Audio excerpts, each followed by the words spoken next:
Hey guys, it's your boy Eli, and well, Kevin's not here today to say his line, but we got you, Joey. How's it going? It's going good. I feel great. You feel great? Yeah, I guess. Oh, man, that's wonderful. I'm always happy to hear how my good buddy is doing. But yeah, guys, we're the Geek Centurions, and we're here to talk about Gamescom. Joey, since this is your first time being like my co-host, well, the co-host.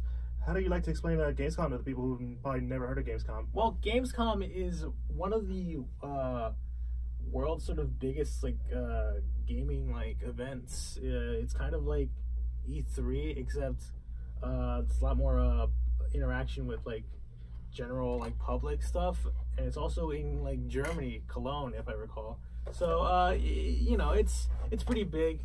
There's a lot of interaction with developers and actual fans as well, so it's just a big sort of a get together for games, and there's also a lot of game announcements there as well. And I think it's about to wrap up this week. Yeah, it's about to wrap up this week, and I feel like this year has been pretty decent. I feel like last couple of years have been a little bit better, but there's been some noteworthy announcements that I'm very excited to talk about.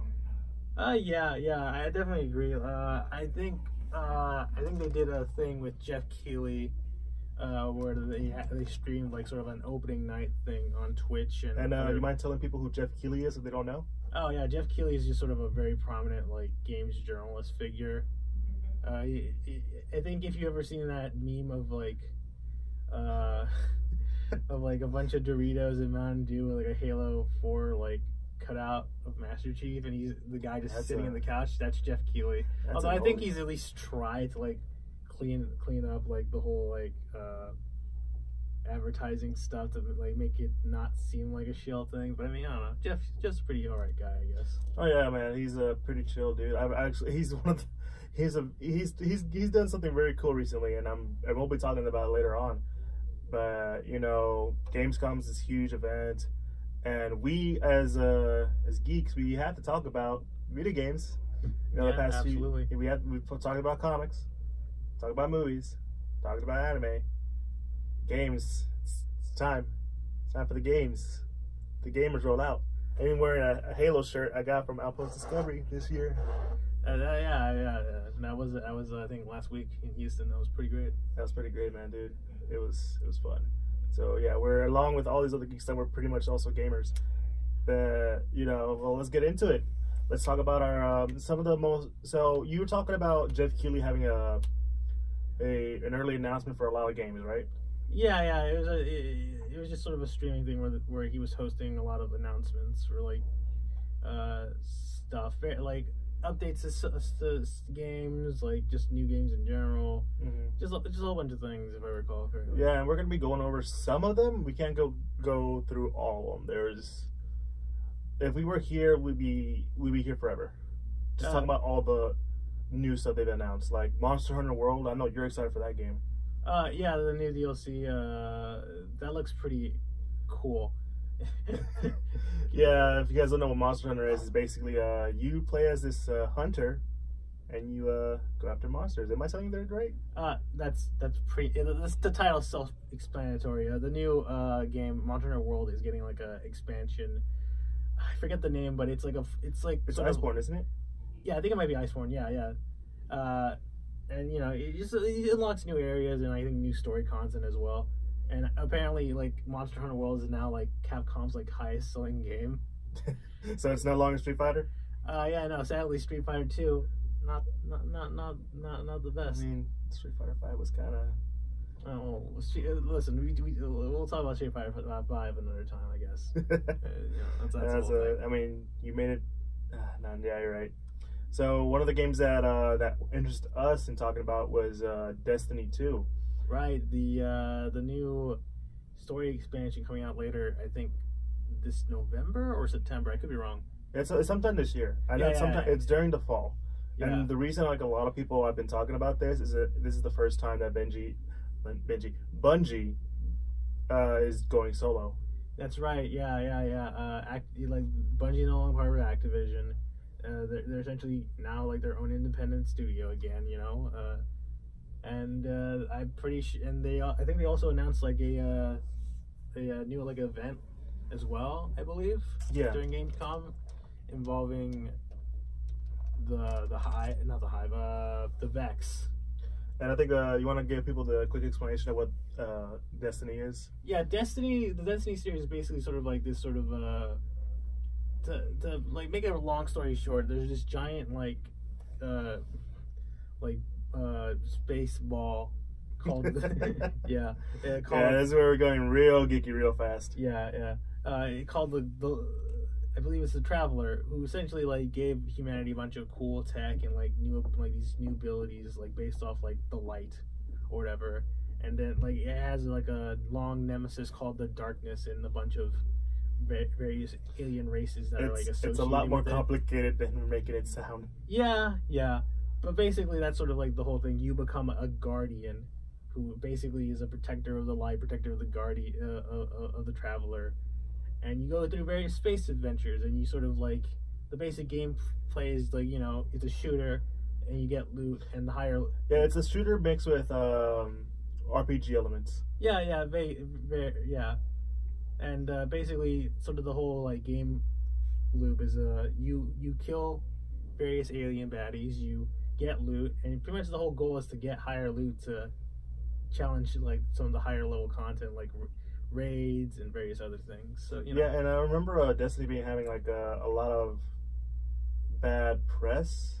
Well, yeah, Destiny 1 it definitely was sort of like it had like this whole debacle thing where like there didn't seem like a whole lot of content to it. It just felt kind of samey. And I think Destiny 2 definitely tried to like fix a lot of those problems, but it still kind of had like that sort of like delay of content and stuff, which I think now that like Bungie is no longer Bungie and Activision, their whole deal thing is now like split, which is weird because that was supposed to go for 10 years. Yeah, I believe. Yeah. If I recall, Activision was like, "This is gonna be a 10-year plan. We're gonna have like Destiny 1, 2, 3, and then like eventually, I think after like that whole deal ended, like Bungie was like, "Yeah, we're not probably gonna make a Destiny 3 or whatever. Like there is no 10-year plan. We're just gonna make the game and support it as long as we want to or whatever." Yeah, because like there's a lot of backroom talk saying this is a Bungie. The stuff that made it bad was something from Bungie. There was some stuff that was probably Activision. Like there's a lot of like I'm not going off rumors, back of the room stuff. Yeah, absolutely. It's like a whole like process.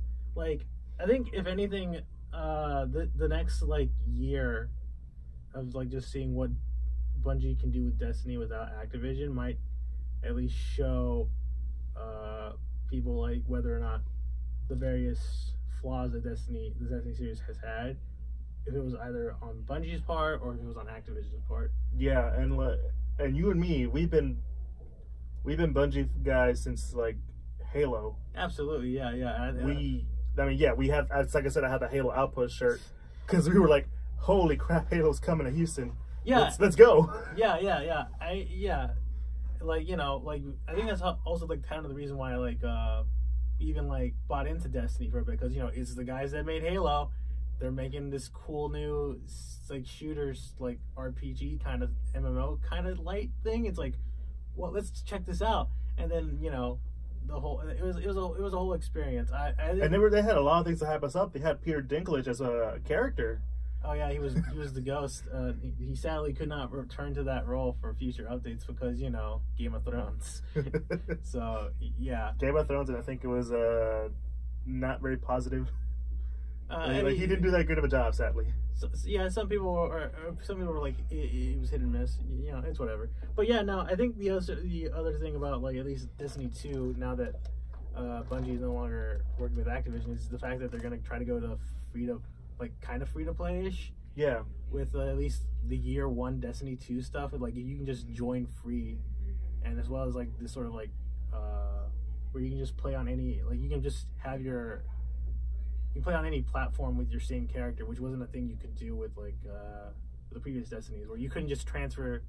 You can only do like a one-time transfer. You can't go back. And that was received very well, as I recall.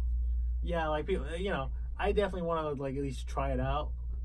Yeah, because we have Destiny 2, and I've never finished the game because there's a point where like the way the game is structured, where I'm like, I don't know if I want to keep going. But there's so much cool stuff, but I don't have the energy to keep going. I finished the story, and I think I did some end game. I tried to like do some end game stuff, but like I think for whatever reason, like the grind kind of was like, I don't really want to do this grind again that I did in Destiny 1. Yeah. No. So I mean, I'm hoping that like the fact that a lot of the year 1 content is going to be free, like later in the year, for the hyping up for the next big DLC expansion. I at least want to like jump back in, try to maybe like check stuff out. Yeah, and that's, I feel like that's everyone's feeling right now, because I remember when it was announced, everyone's like, okay, let's see what you can do, Bungie. We have hope for you. Yeah, absolutely. And that's everyone's thought. That's my thought now, because I don't even know what's going on anymore with Destiny. Don't get me wrong, if Destiny 3 came out, even though I didn't finish 2, I'll be like, you know what, I'll finish 2 just to get ready for 3 kind of stuff. Yeah, I can see that. Yeah. And you know, another game that caught my eye was so I think it's a Sony exclusive. It's Erica. Yeah. During the that whole announcement thing with Jeff Keighley, I think they announced like a Sony exclusive game. It was yeah. It was like, the weird thing about it was that it was like using a bunch of live action footage, right? Yeah, it was a completely so imagine a TV show where you can choose the outcome of the character. Kind of basically, if you've seen the Black Mirror like Bandersnatch thing. Yeah, it's the director for that is the one who was in charge of this game. Yeah. Except like, imagine that, except it's more of a game now instead of like just a Netflix show. Like, that's basically kind of what it was when they were announcing it. Yeah, and it's so weird because it's live people. Well, yeah, like they're using a lot of I feel they essentially filmed a bunch of stuff, and they're sort of formatting it in a game kind of way. It kind of like reminds me of like you know, in the 90s where they had all those like the CDI games, right? Like the Sega CD stuff, or like all that like crazy stuff where they're using like full motion videos. Yeah, for the people who are listening / watching us, there was a time where like they really wanted to push this live action stuff. Like, you're playing live, like people, and like you choose the outcomes of the story, which sounds cool, and like it sounds cool on paper, but the actual like way of doing it's so bad. Yeah, it wasn't. At least in the 90s, it was not executed as well as people would like to imagine. I think out of all those stuff that was kind of like cool like that, I think Night Trap is like the one I think that stands out in terms of like pop culture. But yeah, no, like with this like Erica game, I get that same feeling. Although I don't want to like immediately like say like, oh, it's probably gonna be bad, because I mean, I don't even know what it's gonna be. But you can't say it's gonna be bad, because like we have a long history of like these live action kind of games being done.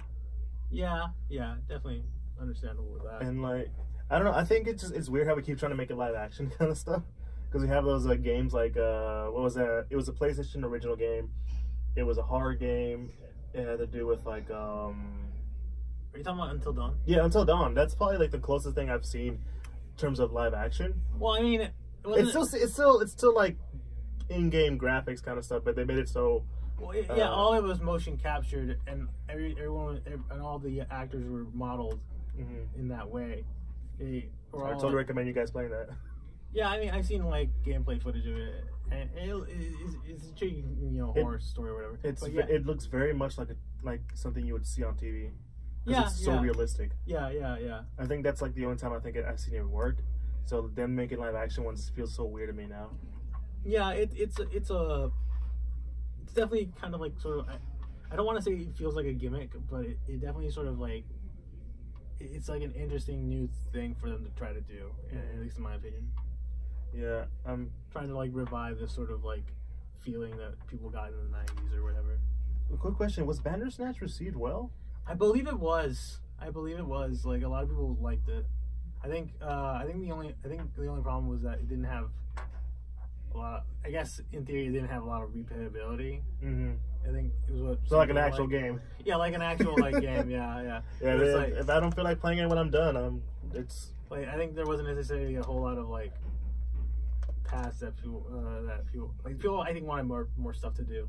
And I think that's probably like what this Erica game might try to do to like differentiate itself from like stuff like Bandersnatch. Like just like try to give players as much options as they want to try to like influence the story in some way. Yeah. Like I don't know, that's probably what they might try to do. Again, I think like we got like a trailer for it and we only saw like many snippets of like how decisions are made. Yeah, the actors were up there and they were like relatively unknown actors. Yeah, I believe so. Like at least as far as I know. Yeah. Like the main girl that's portraying the title character, I don't think I've seen her in anything. So yeah, and they always try to get like these actors to come in. Like what was the Ellen Page, I think was her name. Oh, you're talking about for Beyond Two Souls, that David Page game or whatever. Yeah, David Cage. Yeah. Sometimes they do that. I think Willem Dafoe was in that game too, Beyond Two Souls. Yeah, I think he is. Yeah. You know what this game reminds me of? That one Xbox game that was like half actual video game, half live action TV show. Oh right, Quantum Break, I think. Yeah, Quantum Break. Yeah. Yeah, and that, from what I remember, is that game was received well, but it didn't make enough money. Yeah, I think people were like okay with it, but at the same time, it was like, eh. Yeah, because it's weird. Because like from what I remember, is like you play the character, you see what he does, and then you have like these live action segments where like they show you the other side of the story from the villain's perspective. Yeah, it's like a have your cake and eat it too. Because I remember when it was first released, you and I, we were sitting together watching E3, and they showed the game off, and it was just like a little girl talking about something, and it was supposed to be a game. It was like a live action game, and we were just like, what the hell? What's going on? Yeah, I don't know. I think Quantum Break also kind of might have suffered from like the Xbox's original, the Xbox One's original sort of like plan of being like more than a game system, being like a media thing. Like that's where the one comes in. Yeah, it's all in one thing. Yeah. Like I feel like they're definitely, at least in my opinion, like definitely trying to like maybe set up like maybe a Quantum Break show that ties into the game, or maybe. But I mean, they've done that before. Yeah, but like sometimes it doesn't work as well as people think it would. No, because it's weird when you have to go to add supplementary stuff to something you can just watch. Yeah. Or play. Yeah. You're making people do two things at the same time. It's not good. Okay. Yeah. Oh, Humankind. That was an interesting game. Even though I don't know what it's about. Yeah. I remember. Honestly, all I remember is that it was like a trailer, and you kind of see like hints of what the game is probably going to be like at the end. Like the trailer is basically like a caveman like being like some like starting to like he's stuck in space somehow in a space station. Yeah, I think, and then like he starts playing Mozart. Yeah, like but electronic Mozart. So it's like it's played via like electronically, like not on a piano. And then it just cuts to like just like sort of like a overview of like the exact gameplay footage. Yeah, and I guess it sort of reminds me of like Civ games or Civilization games, of just sort of like you build up like a city or a civilization, and you do like a bunch of stuff. Mm-hmm. It kind of like reminded me of that, but like if I remember correctly, like the developers were on stage and they were talking about just the game is essentially just like you being able to like essentially change the course of history in a way, like humanity gets to, like, which is why I thought it was kind of a civilization game, because that's kind of like, well, I mean, civilization game is essentially you play as a country starting off at this point in time, and you build, and using resources and knowledge of all this stuff. Well, yeah. Civ games are more or less you just like you pick like a historical civilization or country or whatever, like, and you just sort of like, most games you start out in like kind of like Bronze Age kind of thing. You know you got like spears and all that stuff, and you work up to modern age doing all this stuff, and it's kind of supposed to like simulate like, because it's like it falls under like this category of strategy games that called like 4X games, each X representing like explore, expand, exterminate. I forget what the fourth X is. You can find it. Yeah, I forget what the fourth X is, but basically it's just like the idea of like you can just like do like a bunch of stuff. Aren't you the big Civilization fan? Because I see you play it all the time on your computer. Yeah, Civ 5. Obviously on my computer I play a bunch. I have not. I played a bit of like the Switch version of Civ 6, which is all right. Although like I mean I don't know like it's a whole thing. Let's just admit it. Fire Emblem took over your life. I mean it has currently at the moment. Yeah, but anyways, yeah, no, that's kind of what at least what Humankind looked like to me. Yeah, it's like there's not enough for us for me to talk about, but it's just like it's one of those eye-catching ones. Like, okay, I want to see what's going on now. Yeah, like where is this going? Yeah, I feel like that's kind of what a good chunk of the announcements during that live stream were. Mm-hmm.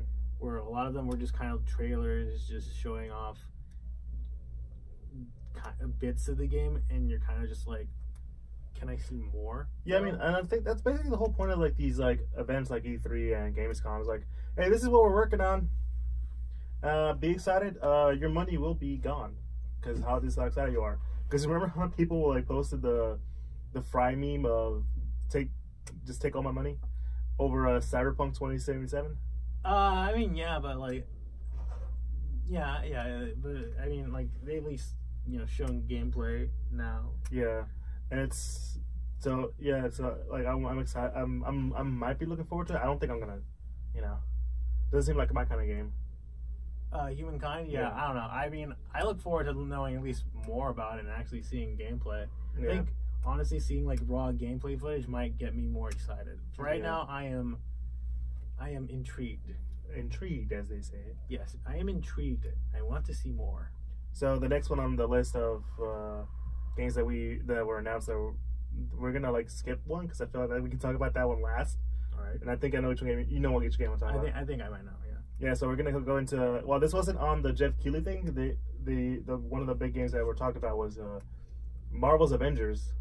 Yeah. The Square Enix game. Yeah, the Square Enix Marvel Avengers. They finally released the gameplay footage that was teased during E3.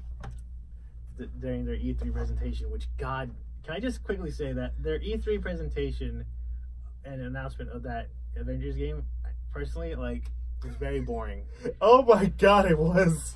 Like, quick callback, E3 Square Enix is a full, like, they start by blowing out Final Fantasy VII Remake, giving us everything we needed to know and what we wanted to see, Yo, that everyone on the internet, everyone on that live stage blew up when they saw their favorite characters in the newest graphics. Remember how everyone reacted when Tifa showed up? Absolutely. I was hyped because I was like, they were teasing her because you would see her in the party menus in like previous gameplays, but they never actually showed her. And now they did, and it was great. Dude, come on, Aerith is better. She's the healer. Yeah, whatever.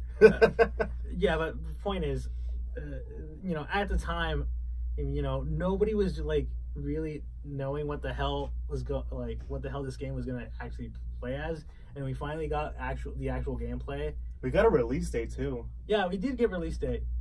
I think it was like in like next year, right? Next year. Did they confirm that it was gonna be like a PAX or is it the whole game? Because I remember in the original PlayStation it was like 3 discs.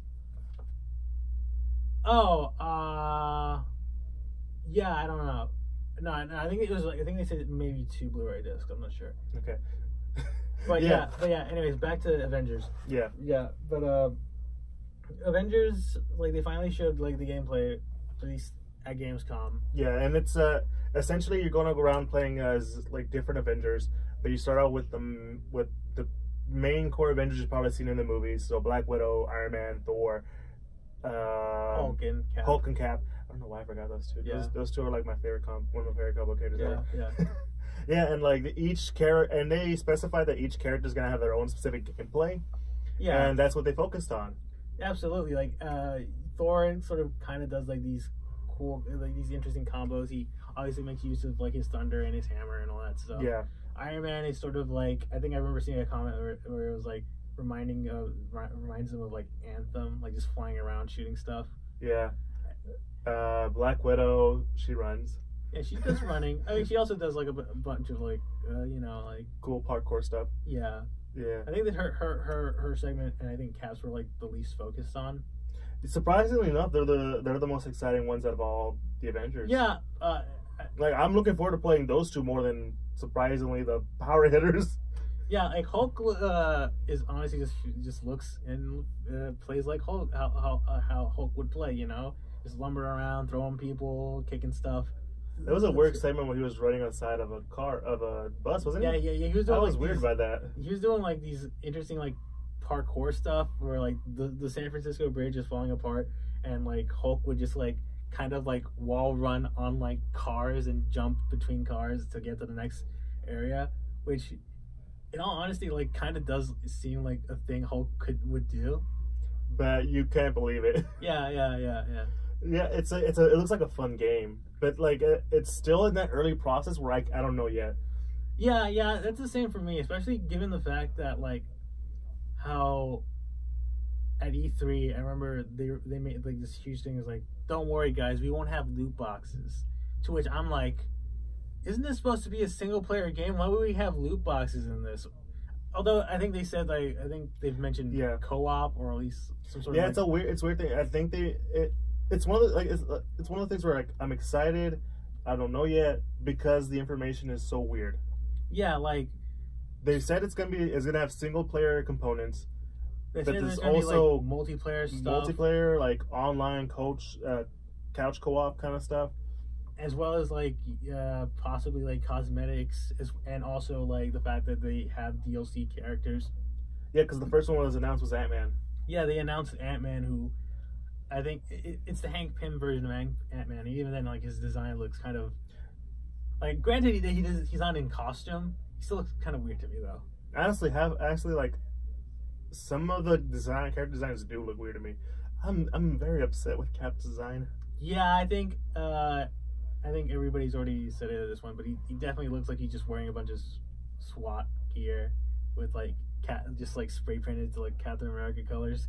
Yeah. I think out of I think like that's kind of like also one of the big things that people have with with Sony, with Square Enix Avengers game, is that like it feels like they're trying to emulate the MCU, but at the same time still adhere to the comics. Yeah, like they're trying to like hit both, but it just ends up looking kind of weird. Yeah, and it's the gameplay itself is still kind of weird too. We were talking about Captain Black Widow being the most fun looking ones. That's because like Thor looks slow. Yeah, he like surprisingly looks slow. Like which I kind of get because he's like this. He's kind of like a powerhouse tank. Yeah, but I also felt like at least when watching the gameplay footage, like at least some of the hammer hits don't feel like satisfying in a way. Like they don't feel like they have enough oomph to them. Yeah, and I felt the same way with Hulk. It's just like he's like he's smashing around, but it's just kind of like it looks like this kid who has like a bunch of Lego blocks and he's just smashing them around. It just kind of Yeah. It's definitely interesting. I feel like they definitely need to do a lot more to like I guess convince a lot of people, because I mean to be fair, like this is just the opening of the game. It is the opening of the game, like basically. So and they said it's going to be like kind of like Destiny leveling up, where like the more you go through, the more they can do. Yeah, I remember that. Hearing that there's like a progression system as well. So I mean, who knows? Maybe like, still, I think we still need to see a bit more of the game to like fully like. Yeah, and they tease another character, Kamala Khan. Yeah, in the opening, like you see this girl who definitely looks like Kamala Khan from the comics, briefly like getting knocked down and before getting back up. Which I believe, like in the trailers, E3 trailers, you hear like this girl talking about like this event that happened and all this stuff, which I think a lot of people were sort of like wondering, like this is probably Kamala Khan.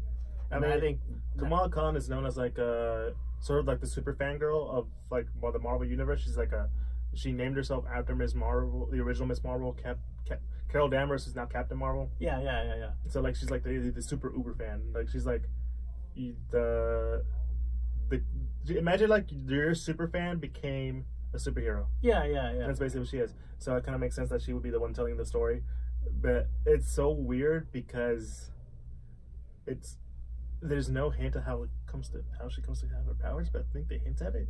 Yeah, because this is whole story component. I don't even know what's going on. All I know is that something's happened. Everyone blames the Avengers. Avengers disassembled, and we're seeing them kind of reassemble again. Yeah, that's basically the whole plot. I think, at least in terms of like what we've seen so far in trailers, that this whole thing happens that ends up destroying San Francisco Bridge as well, the Golden Bridge and the Golden Gate Bridge, and Cap supposedly dies, even though I'm pretty sure he's still alive. And then like everyone sort of blames the Avengers on like the whole catastrophe. They disassemble, and it seems like, at least from trailers, like they're all the stuff we're saying, you can tell we're excited for it, but we're so it's kind of like because I am skeptically hyped. I feel because I'm like, I like what I'm seeing, but I feel like I need to see more before. I feel like there's like one thing that could easily like send this house of cards tumbling down. Basically, it's gonna be me pushing it off. Well, all right. I mean, So the next up that caught our attention was, and this is mostly from because everyone's been talking about it, is the new Dragon Ball Z game, Dragon Ball Z Kakarot. Yeah, that's they released a trailer around Gamescom, and it was basically just Cell Saga stuff. Yeah, it's quick story stuff, and what interests me is the amount of stuff that you can do, because they're basically making this as an RPG game. Yeah, I think this is like instead of just being like a regular, I think like how most Dragon Ball Z games have been, where they're usually just like a fighting game, like a. Because the last big Dragon Ball Z game was Fighters, which was like their like 2D-ish competitive fighting game made by Arc Systems. Where it was like killing the fighting game.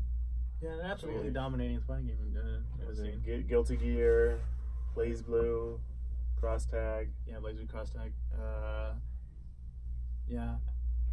It's like what interests me is that it looks like it's like they're adapting the story. Yeah. But adding like a little extra layer stuff. Yeah. Like you like I'm getting like this weird father-son thing going on. Yeah, in the trailer, it feels like it's trying to make Goku a better dad. I know that's the joke that a lot of people were saying. Like, oh wow, it's almost as if Goku's a good dad now. I mean, he just has a tough time showing his love to his sons. Listen, I think it's just how Saiyans raised kids. I think that's just genetically how they work. Oh, so they're just basically genetically deadbeat dads? I assume so. I mean, look. Bardock, was he there for Goku? Absolutely not. He got blown up in this. He went all Jor-El on Goku. Yeah, well, I mean, He got blown up with the planet, Joey. I don't think him not being there for his son is like his fault. Yeah, but I mean, I don't know. I'm just saying. No, but the gameplay looks so good. Yeah, it looks really interesting. Like, there's a lot of cell shading in there.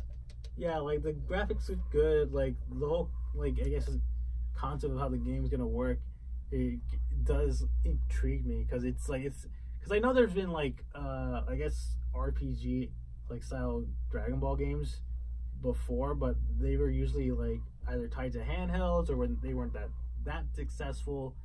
Yeah, because I think one game comes to mind is kind of like Xenoverse. Yeah, Xenoverse is kind of like that, but it's more like your own character going through a bunch of stuff. Yeah, and it still more or less revolves around the fighting aspect. There isn't this weird there isn't an open world aspect to Xenoverse as far as I know. Because this one has an open world aspect, and there seems to be a bit of a story element that you don't see, especially in the anime. Yeah. Because we're just like we just said, they're making him look like a good dad. Yeah, there's even portions where you can drive a car. You remember that filler from the anime? Oh, they try to get driver's license. I want to now I can live that experience. You can live the experience of a guy who can fly either by himself or on a cloud.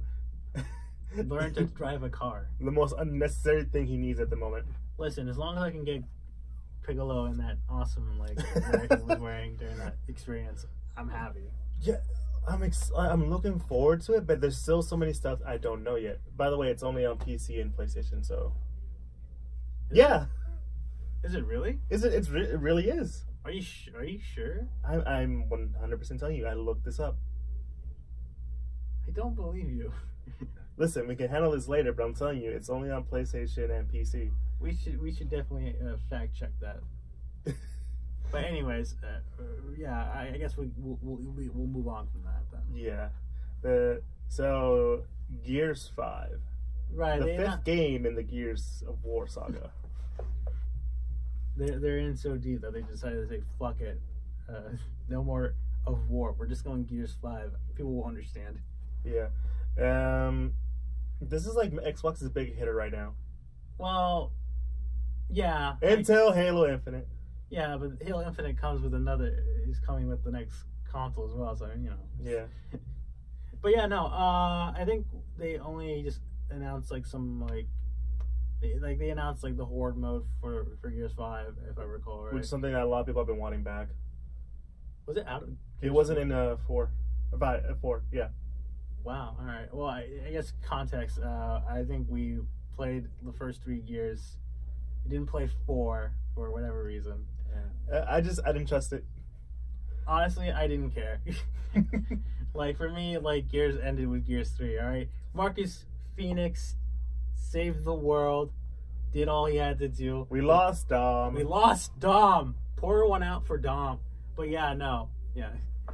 Honestly, I was like, any plot threads that could possibly happen now, I just don't really care that much. So I played a little bit with a friend of mine because he brought it over one time. Yeah.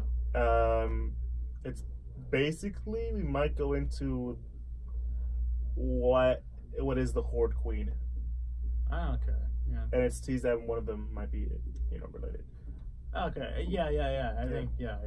But yeah, no. I mean. Yeah, it's like this. The whole talk about Gears 5 is just like, this is stuff we're adding onto it. Like, we're having a Horde mode. We're having Halo Reach outfits. Yeah, well, honestly, to be fair, that's kind of the hype announcement for me. The fact that I mean, you have it's I believe you have like character skins essentially, and they look and I think act like the characters from. I think they're voiced by them too. Hopefully they are. I think the characters, by the way, are Emil and Kat from Halo Reach. Emil, one of my favorite games of all time. Yeah, Emil being the guy with the like skull on his mask, and Kat being the only woman. The edge. Yeah, and Kat being the only female Spartan from Halo Reach that you, unless of course you play Noble 6 as a girl, but you know that's whatever. Let's say more women on the games. That's all I want. Yeah, and it looks like it's a lot of fun, and it's like and it's coming out soon, which is why we're talking about this. It's a game that's coming out soon. It's interesting. It's hyped. And they're adding so much stuff to it that makes more and more people interested. Because remember in E3, that big reveal? Yeah. Oh, yeah. Right. The fact that there's you can play as the Terminator. Yeah. The fact that you can like have a Terminator skin and be an actual Terminator. Granted, it's not Arnold Schwarzenegger. It's just like a regular model T-800. It's basically what he's modeled after. I know, but like it's not. I'm not shooting and killing a bunch of like dudes as Arnold though. You're not chopping him up with a chainsaw gun as Arnold. Yeah, that's like sadly that's Listen, if you want to beat somebody up as Arnold, play Mortal Kombat 11. Yeah, because that was announced at Gamescom too. Yeah, I believe so. Yeah, along with some other characters that I'm kind of upset and also hyped for. Yeah. But yeah, no. Joker, really? Wasn't he? I'm pretty sure he was in Mortal Kombat X. I could be wrong though. No, it's Was it 9? It was 9. Okay. It wasn't Joker, but it was an evil clown with a gun. So basically, yeah. Anyways, Yeah, but no, Gears 5. Yeah. Gears 5. That's a thing. Yeah, it's gonna be fun. So, aside from like Xbox and PlayStation and Nintendo, there's a new competitive console coming out by Google called Stadia. Yeah. Stadia, I think, was announced a while back. Google's trying to get their hands into the console market. So, Joe, you mind explaining Stadia? Stadia is this. It's basically sort of like this, like you can play games on your Google systems, whether I think it's a phone, your Google tablet, Chrome, and like on your TV through like I think you buy in like a plug that's similar to like a Chromecast or whatever, and all you need to do is like buy the controller and like a subscription fee, and you can like play games and stream them onto your devices. Sounds cool. It sounds definitely cool. Personally, my only issue with it is just the fact that if you want to play your games at like say 1080 or 4K or whatever like stuff you want, you definitely need like a good internet connection, which I think is the fatal flaw of the Stadia that I feel like a lot of people kind of know, is that if you want to play your games and have them look good, you want a good connection, but you know, a lot of people don't have the money to get that good connection, and for me, in my mind, like the only people that like can afford such great internet speeds to possibly stream a game at 4K probably already have the money and like resources to get like a high-end console or, you know, PC and play their games already. So why would they even bother with a Google Stadia? But you know, that's besides the point. No, but you're right. It's weird how they're doing that. It is. I mean, it's like, granted, like I think I'm not saying that Stadia is gonna like fumble and like get you know, discontinued. Not gonna win. Yeah. Discontinued upon release or whatever, but it's a hard sell for me, and I think it's gonna be a rough time for Google. Yeah, for them. They're in deep into the console generation where it's primarily dominated by those three. Say what you want about Xbox, it's still pretty popular. Yeah. Say what you want about Nintendo, it's outsold a lot of consoles at this point. Yeah, the Switch is doing pretty good. And there's a lot of people who have a PlayStation. Absolutely. I think it's sold over 100 million copies at this point of PS4s. So, you know, obviously a bunch of people have PS4s. So the reason we're talking about Stadia is because they just announced their own. So this is a game that you can only get in Stadia. This is a exclusive, which tends to happen nowadays with a lot of game consoles. Well, some kind of Xbox, because they're like, we can play anything. Yeah, we don't have a lot of exclusives on the console, except for Halo, maybe. Yeah, maybe Gears. Probably Halo. Definitely Halo. Yeah. but yeah. Which is you know, Stadia has their own like exclusive game called Guilt, which is basically a horror game. Yeah, I think I remember seeing this. It has you playing like a little girl going through some stuff. It looks like sort of this stealth horror game where you have to like avoid stuff.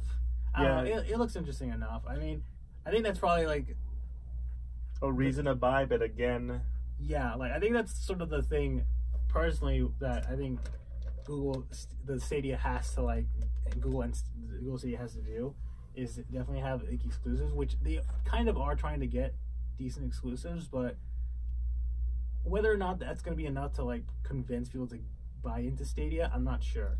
Yeah, because nowadays exclusivity is what is the reason to buy things. You know, we talked about Xbox and Halo. What Sony just announced they bought Insomniac. Yeah, absolutely. Which means like that cool Spider-Man game that was released like what, last year? Yeah, like you're gonna get more Spider-Man games like that only on PlayStation. Yeah, I mean, you know, it also means no Sunset Overdrive 2 for Xbox at all. If I could flip this table, I would. Yeah, you know, that was a good game. That was a good stepping to Spider-Man, dude. Yeah. I think that's the thing that I've heard some people say, like, you know, in theory, Sunset Overdrive 2 was the prototype for Spider-Man. So it pretty much was. Yeah. No, but I mean, Guild Stadia. Let's see what they can do in the next few years, because I don't even know. I'm not interested in getting Stadia. You're not interested in getting Stadia. Absolutely not. I don't know anyone who in our friends groups that would be interested in getting a Stadia. Yeah. Even though they plastered that Stadia ad every single time. Oh my god, I see that everywhere now. They're trying really hard to get that. Yeah. Yeah. that ad revenue. All right, we got 2 games left to go. The next one is Disintegration, and this one we're excited for this one for just one thing, and this goes back to Halo. Yeah, I believe it's I forget the guy's name, but apparently he's a guy that used to work at Bungie and used to work on Halo, who's making this new sci-fi shooting game, Disintegration. That looks eerily like Halo and eerily like Destiny. Yeah, it's super weird like that, but like it's kind of like I mentioned sci-fi shooter, but it's more like, because like you play as like this character that like sort of like is in like this kind of like aerial vehicle, and it's kind of involves tactics and strategy game kind of stuff where you like you can shoot enemies down from where you are, but you can also direct the various characters that are in your party to like attack things as well, which I think is slightly interesting. Yeah, and this is one of those games where I'm like, oh wow, this is made from a guy that I really made from someone who works for a company that I really like. I would be totally down to play this. It looks something new and interesting. Yeah. It definitely like intrigued me. Like I kind of want to see more of it, because the trailer itself was, I think, half of it was like sort of like It was kind of half story and half gameplay. Yeah. So, and even then, you're still kind of like want to know what's going on. Yeah. I think it's still in the early developments. Yeah, I believe it's still in early development. I'm positive it's coming later next year. Yeah, that sounds like a very good cycle. Yeah. So the last game, and this is the game that everyone's been excited for, and the game that you and I still have no idea what's going on. Yeah. So if you guys don't know what game we're talking about, it is the most hypest game that I've seen in a while. It is made by Hideo Kojima, the guy who... I only wanted to do that. If you guys, for our audio listeners, Joey just bowed down to the greatness that is Hideo Kojima. I mean, I feel like I have to, At this point, you have to. Yeah. So Hideo Kojima has been known for great games as Metal Gear Solid, and I think that's it. Am I missing anything? Well, I mean, he's most well known for being the guy that made and like headed a bunch of the Metal Gear Solid games. I think he made some games in the past, but Metal Gear is definitely like the one that like a lot of people know him for. Yeah, that's the one. It's one of the more hypest games ever. I remember when Phantom Pain was coming out, everyone was like, "Oh my god!" Yeah, I remember like E3 presentations where like Phantom Pain would be out and people were just going, they're losing their mind because it's like finally the next Metal Gear Solid game. Yeah. He was also gonna make He was gonna make Silent Hills, like a new Silent Hills game with Guillermo del Toro and like Norman Reedus, and and it was like because of like that PT like game like demo or whatever that was released a while back. But then of course Hideo Kojima had like a falling out with Konami, and like a bunch of stuff was going on. Konami was basically like treating him and his staff like dirt, like actual slaves. Yeah. So he left. He started his own studio, Kojima Productions, if I recall, and started working on Death Stranding with Norman Reedus and Guillermo del Toro. And Guillermo del Toro, and a bunch of other notable actors. Like I think Mads Mikkelsen. Mads Mikkelsen is in there. I'm like, it's just a bunch of crazy stuff. Yeah, and the reason why we're saying we have no idea what's going on is that every trailer they released is very confusing, very weird. I don't know what's going on, but apparently some kind of horror thing is happening. There's like the United States is all kinds of screwed up. Yeah, and you're playing Norman Reedus, and you gotta fix everything with a baby strapped to your baby who's inside this little watery thing that's supposed to help you out from these weird shadow creatures that you can't see. You can't see, but the baby can see. Yeah. I think if I recall, like I think they've actually stated the story is sort of like you have to reconnect the U.S. back together or something like that. And like we've actually finally seen gameplay like a while back, and we saw a bit more gameplay here during Gamescom, and Yeah, just sort of like you're walking around tracking stuff, having to avoid various enemies, like having to like do all these sort of things. And I don't know, I think I found it kind of funny, like during the presentation, like the guy translating Hideo Kojima was having to explain some stuff because like I think they also introduced a couple new characters. Yeah, they introduced Guillermo del Toro's character and this chick who can't leave a certain area because it's the only way she's still connected with her baby who went all invisible and stuff. Yeah, it's like super weird. Yeah, you guys heard us right. This is like just the weirdest game ever. Yeah, and yeah. I said this before about Kojima. Just give him the rights to make movies because it basically feels like he just wants to make movies. Absolutely. Like I think a lot of his games always have like various movie nods or whatever. Very movies nods. His cinematics for every game. Oh my god! So his cinematics for every game is super long. Yeah, like it's the whole thing. And honestly, it's just like don't get me wrong. I think the game looks interesting. I'm just like I'm so confused. I don't know what's going on. I don't. That's kind of like the thing that's preventing me from being like as hyped as a bunch of people. I'm just like I don't know what's going on. And at this point, I've said it before to a lot of friends. It's become Kojima and Friends the game. Pretty much. Because a lot of the people in the game are like close friends of his. Like you mentioned Jeff Keighley, who was the host, and a very good friend of Hideo Kojima. Absolutely, yeah. And he's in the game. Yeah, they apparently like took it. They scanned him into the game. Basically, he's not voiced by Jeff Keighley. He's voiced by a different person. But basically, Jeff Keighley's in Death Stranding. He's just like a random NPC character.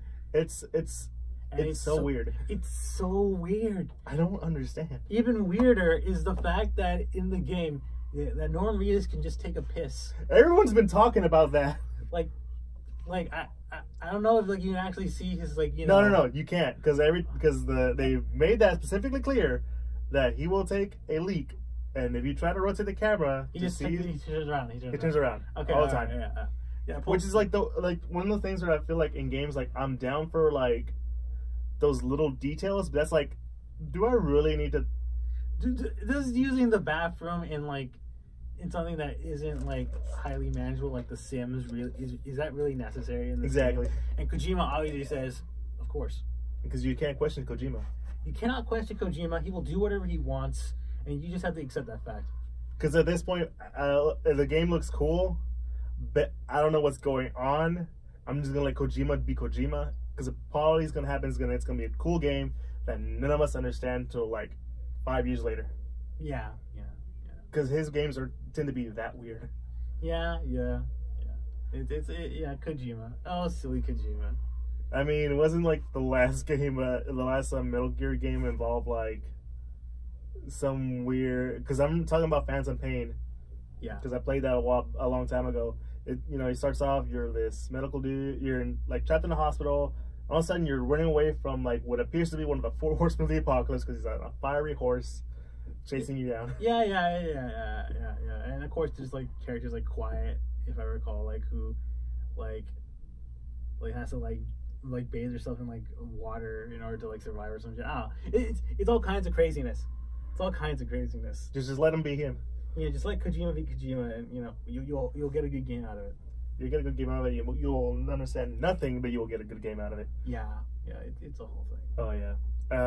So those are all of the big games that we took notice that really excited us. So out of the ones we talked about, Joey, which one are you the most excited for? Well, I honestly, personally, I mean, it's kind of hard, at least for me. Like, there are like games like Humankind that like definitely interest me, but I feel like I need to see more of it before I actually really invest into it. Avengers is like it's kind of a similar thing. Like after seeing gameplay, I'm a bit more sure, but at the same time, I'm just like I feel like this could easily go into like some really dumb territory. Death Stranding looks pretty cool, but I'm just so confused that I can't really necessarily get myself excited for it. But personally, I think that is sort of the game I'm kind of looking forward towards, even though Death Stranding? Kind of, like, at least in terms of like just seeing what the hell's going on. Yeah, I think that's kind of it's kind of like a given with Death Stranding. You just kind of have to see where it goes. Yeah. Yeah, for me, I had to say I'm on the same boat. A lot of these games I have no idea about, but I'm more intrigued, so I can't really say which one I'm the most excited for because I'm stuck in that intrigued factor. Yeah, like intrigued, and I want to learn more before I actually get myself invested into whatever this is going to be. Yeah. I mean, I think the most one would be Destiny 2, but then again, I haven't played Destiny in a long time, so I can't really be excited. And I mean, I would maybe like think about the new Monster Hunter DLC, but at the same time, like I'm personally stuck on some hard like monsters to hunt, and I mean, I don't even know if I'll be actually prepared to even take on that content as it comes out. So yeah. You know. Not to mention, it was previous content that you were also haven't gotten into. Yeah. There's still like content that I still haven't. Honestly, if the one that I'm most curious for is Death Stranding, even though I don't think I'm gonna play it anytime soon, I'm still the most curious out of it. Yeah, definitely. So yeah, I think that's all we have to talk about. But before we go with that, I think we got to talk about one real quick thing. It's been on the news. Yep, it's at the time of this recording, I think Tuesday, some big stuff happened in the world of comic book movies, and we have to talk about it. We gotta talk about it. Yeah. Spider-Man they're still in talks technically, but the Spider-Man may no longer be in the Marvel Cinematic Universe. Yep, that's the biggie. Yeah. Your thoughts?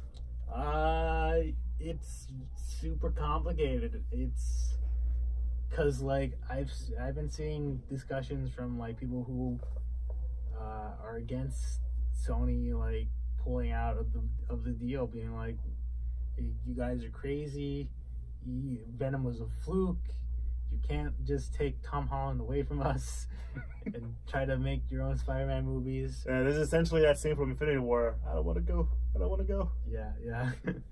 And at the same time, there's people who are like, Disney's being way too greedy. They're asking way too much money.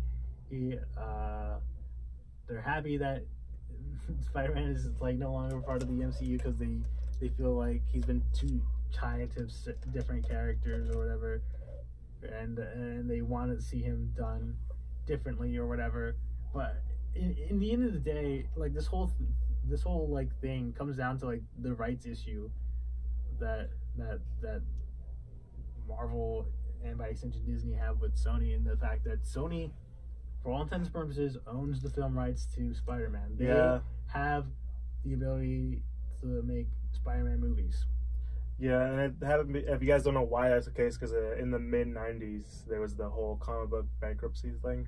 Yeah, because like a lot of comic book companies would oversaturate the market. They would sell like one comic and then 15 different variants of that comic. It's the same comic, but just the covers were different because people started investing in comics and then they started realizing, that's gonna take a while. Yeah, it's gonna take a while, and then people didn't realize that, and that led to the bust, and it caused guys like Marvel to sell rights to their movies. That's why Sony has Spider-Man, and including all their other Spider-Man properties, and that's why they've been trying to make all these movies. They made a Venom. They made the Venom movie. There's gonna be a sequel to it, and Joey, I know this bothers you so much. They're making a Morbius the Living Vampire movie. Still dumb. Who approved that? I don't know. Like, why Morbius? Of all the characters you have, Morbius. I don't know, it's stupid. I just never liked Morbius, I'm sorry. Yeah, I like them in some aspects. Yeah, I feel like if you made a Blade movie with Morbius, that'd be fine. Yeah, especially since, Marvel's actually making a Blade movie. But yeah, no. Yeah. It's that whole reasoning as to why. And if I recall correctly, it's like the original deal was that I believe it's like Sony and Marvel Sony gets 5% of the. No, it's Disney gets 5% of the. Disney gets 5%. Disney gets 5% of the box office revenue from the Spider-Man movies. Really? Yeah, Disney were the ones to I think try to renegotiate the deal, because I think the original plan was that Marvel could get to use Spider-Man for like Civil War, as well as helping Sony make 2 Spider-Man movies, as well as basically like Spider-Man would be able to appear in the MCU like 5 times. Civil War, obviously, the 2 Spider-Man movies that they made, and Infinity War and Endgame. And now that those things are up, like it was essentially like they would have to either renegotiate to continue the deal, or maybe do some different things to like make a new deal or whatever.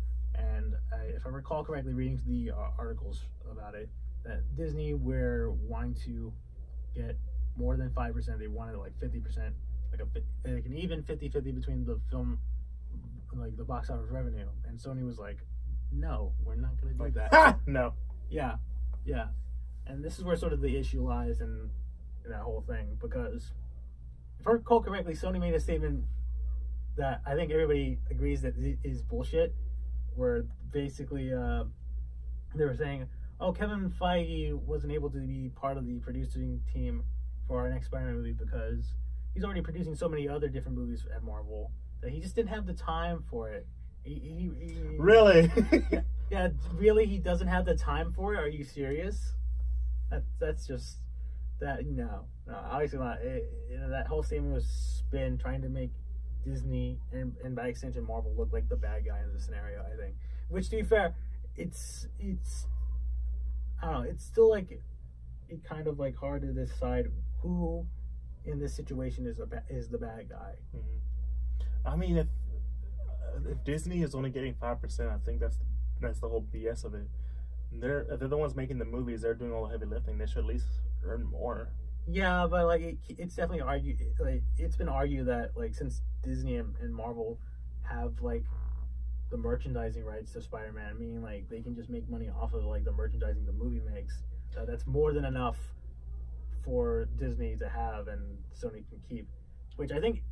Look, that makes sense, but at the same time, if I'm working at a job and I'm not getting paid the right amount, and I'm working more than anybody else, I think I deserve that money. Yeah, but just playing devil's advocate here, the guy that's not getting paid enough in question is a multimedia giant who pretty much like finished buying out another film studio.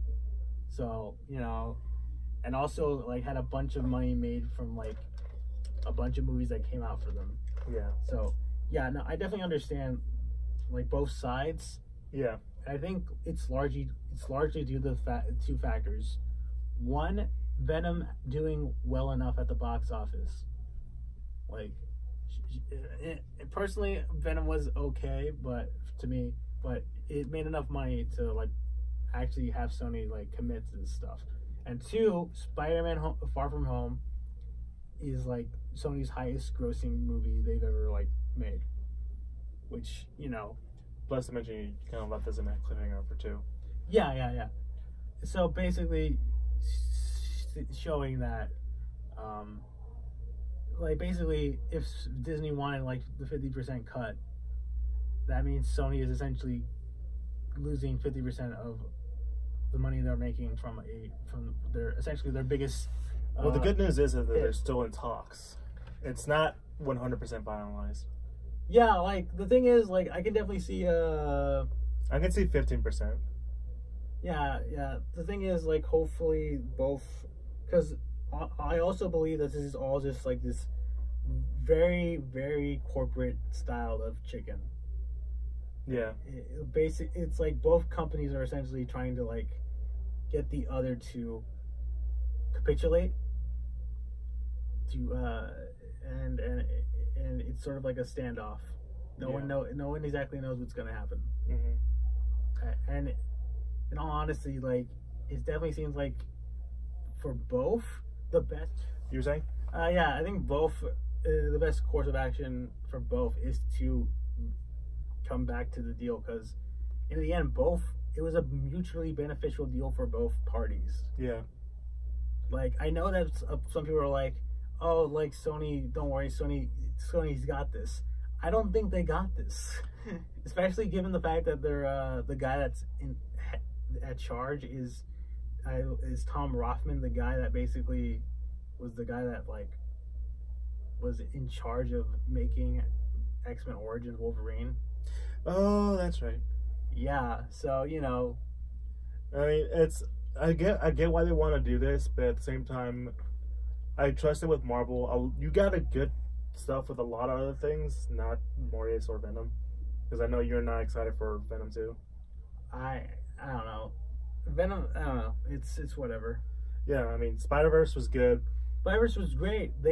Honestly, they should just keep making more Spider-Verse movies. Yeah, you have a whole catalog, dude. Go for it. And yeah, it's, you know, let's hope that they find a way to make come back with this. I really want to see more Tom Holland Spider-Man. You know, when we met him at Comapalooza, he was a great guy. Yeah, sweet guy. So we want to see more of that guy. Yeah, absolutely. Yeah, and so we're gonna have to end this right now. But yeah, well, guys, you know, Gamescom was amazing. We had a lot of fun talking about these games. Yep, absolutely. Oh yeah, Death Stranding makes no sense. Yep, it's not gonna make no sense. But like, we'd like to thank you guys for taking the time to listen to us. Yeah. Taking the chance to watch to check us out. You can check us out at these areas. Kelvin. Oh wait. Oh yeah, I missed them already. You can check us out at Castbox, Spotify, any other audio formats out there. You can check us out on YouTube, where you can find all of our video episodes, and you can follow us on Instagram and Facebook. Mostly the Instagram. That's where we've caught a lot of our stuff going on. Yeah. And yeah, so you know, support us on there. Support us on Patreon. Absolutely. Get us there. You know, but this is us, the Geeks and Turns. This has been Joe, and this has been Eli. We're signing out.